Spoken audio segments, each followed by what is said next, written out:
My name is Eric Morante, Sergeant Marine, retired. No limitations has been my quote for the last couple of years. And the way that came about is because throughout my life, I've been told that none of this would ever be possible, or I wouldn't amount to anything, or, I wasn't going to be successful. So there was always limits that people always told me, and I always broke through those barriers. When I was injured, I was given those same barriers as well. And for a time frame, I started to believe it and fall back on myself. But then something happened that made a change in my life, that I ended up pulling myself up and out of this hole. And from then on, I said I would have no limitations, and that I would break through every barrier again, as I did throughout the beginning of my life. And just because someone says that you're not capable or able to do anything doesn't mean that you can't, because if you believe in yourself and you push through all those hard times, all the negativity, and strive for excellence, if you believe in yourself, then you can push yourself to those limits.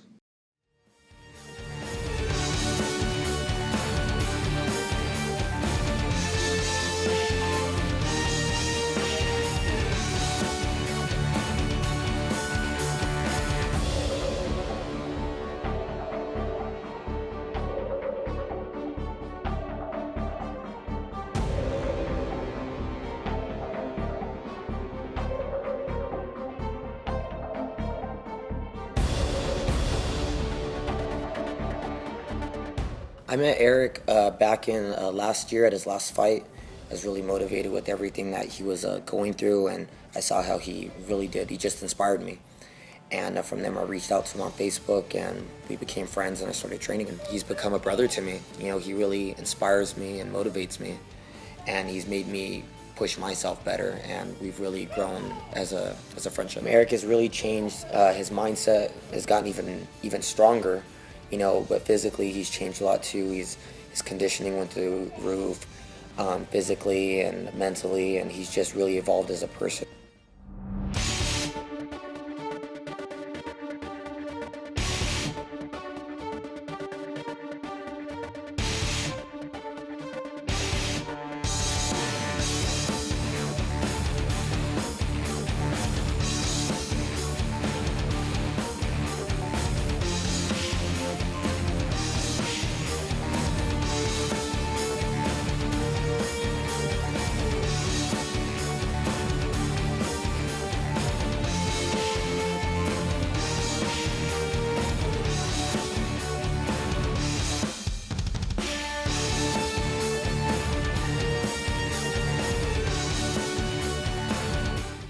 Morante's mission with NABA is trying to get the Paralympics open for the sport of boxing, because the sport of boxing is in the regular Olympics. It's one of the original games, but it's not in the Paralympics, and this is something that we've been trying to do for the last 7 years. With a sport like boxing, it helps us tremendously regain our self-confidence, showing as an example to others that there are no limitations and that they can strive for excellence.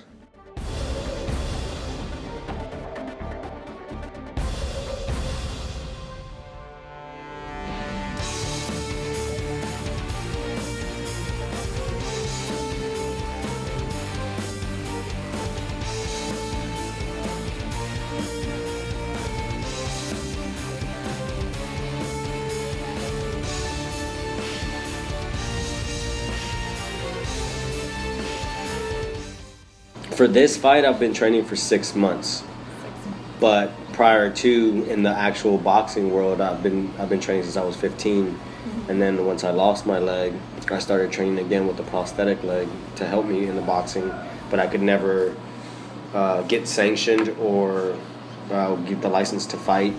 Like Golden Gloves was canceled, Smokers was canceled, any tournament was canceled. I could train just for fitness-wise. Prosthetics part is always a setback, I guess, because of the fact that you pound your leg so much during training that when it takes a lot out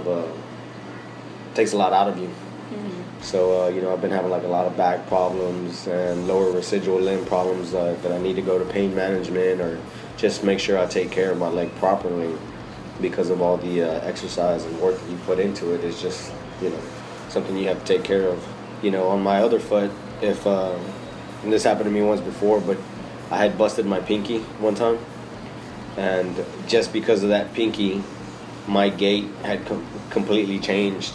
I was like, it looked like I was, on a brand new prosthetic and walking for the very first time. It just threw me off. So like one little ingrown hair or one blister, can totally change the aspect of whether you can wear a prosthetic that day, or you might be out for a couple of days, or even if you wear the prosthetic, you might be walking, like your gait will just change because you know that there's something wrong. You'll start dipping in your shoulder, or you'll bend a certain way to try to avoid that small problem.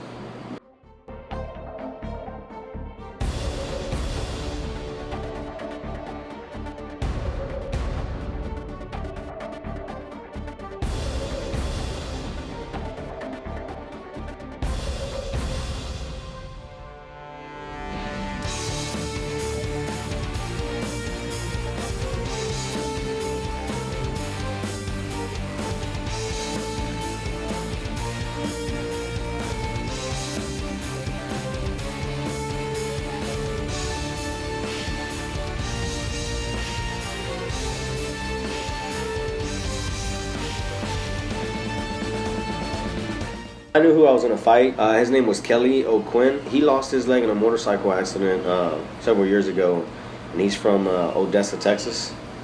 And he's like an extremist. He likes doing, like riding motorcycles. He rides bulls, jumping out of airplanes, bungee jumping and stuff like that. So he likes getting that adrenaline. He's like an adrenaline junkie. So he won his first match back in September, and then I won my match in September. And so this was our face-off. Like I said, I saw him fight last September and talked to him for like a split second, and then he went back to Odessa, and I stuck around here. Same thing with the other guys. After the fights are done, everybody pretty much goes back home besides the guys that stay here. So we train together most times, but with these guys that are coming from out of town, there's no videos or anything like that you can kind of brush up on, but just from what you see, we wanted to wear him down. So, first round we were going to take kind of calm and work the body.